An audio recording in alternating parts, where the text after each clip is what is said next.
Simon Fraser men's and women's cross-country teams were in action this weekend at the Sundodger Invitational in Seattle, Washington. Notables for the clan included Lindsay Butterworth of North Vancouver, Sarah Sawatsky of Chilliwack, and Michaela Kane from Roberts Creek, British Columbia. Up first were the women in the 6K division, led early by Butterworth, keeping the lead for SFU and finishing strong with a time of 21:45, 12th overall.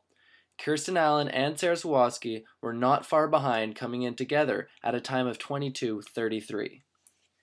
Up next were the men, running in the 8-kilometer race alongside Division I schools, including the hosting University of Washington Huskies. After a strong start for the clan, led by veteran Adam Reed, they were able to keep the pace and fight alongside the tough competition. The story of the day was the impressive teamwork by Travis Vugteveen, Austin Trapp, and Timo Hoberg, who ran together the entire race, pushing each of them to their personal best.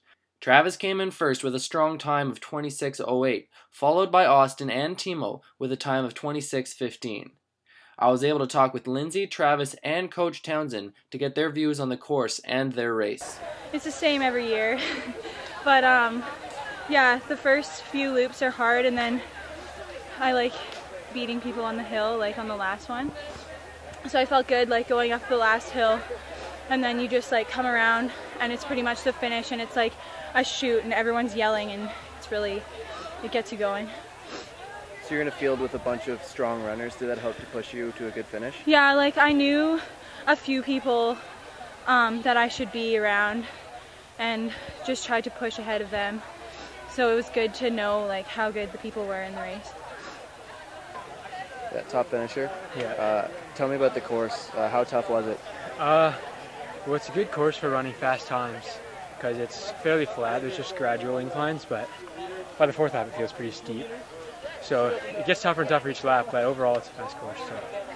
So. You competed today against Div 1 schools. Yeah. How did that push you to run such a good time?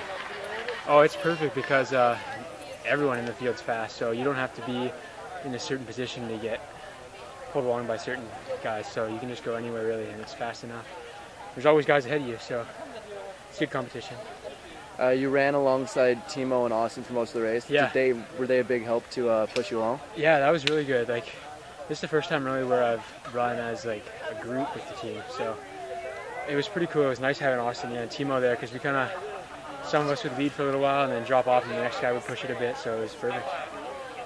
We decided to run in the invitational race in both the men and women, which is obviously not quite where we're at in the Div 1 category, but I think it was a great experience for them, an eye-opener as to what is possible and where they need to go.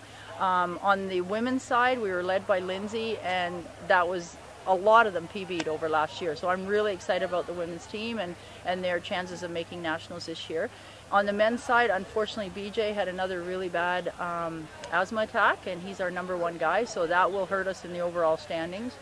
The challenge now is hopefully when this allergy season settles down a bit, he'll be able to actually get through a practice and get through a race without suffering, because his is pretty severe. But Travis really came through, huge PB for him over 8K, and I'm really excited about his possibilities. Adam had an allergic reaction as well, so he'll be up there with Travis. I know that for sure. Austin, best race of his life. Lawrence, our freshman, Lawrence and Brendan, ran great. I'm really excited on the future for them in the next few years. And Timo Hoberg from Germany, he's just such a great addition to our program, and to be able to have him even for this semester when we're building and we're without a couple of our top guys is fantastic. What's next for cross country? Next week we go down and meet some of the California schools, to Sonoma State, who's also in Div 2, and Western Oregon will be there again. I'm sure they beat us today, but we're going to keep going. We've got 2 months and we're not peaking yet. We're training right through these meets and trying to get these guys ready for the regionals in the beginning of November.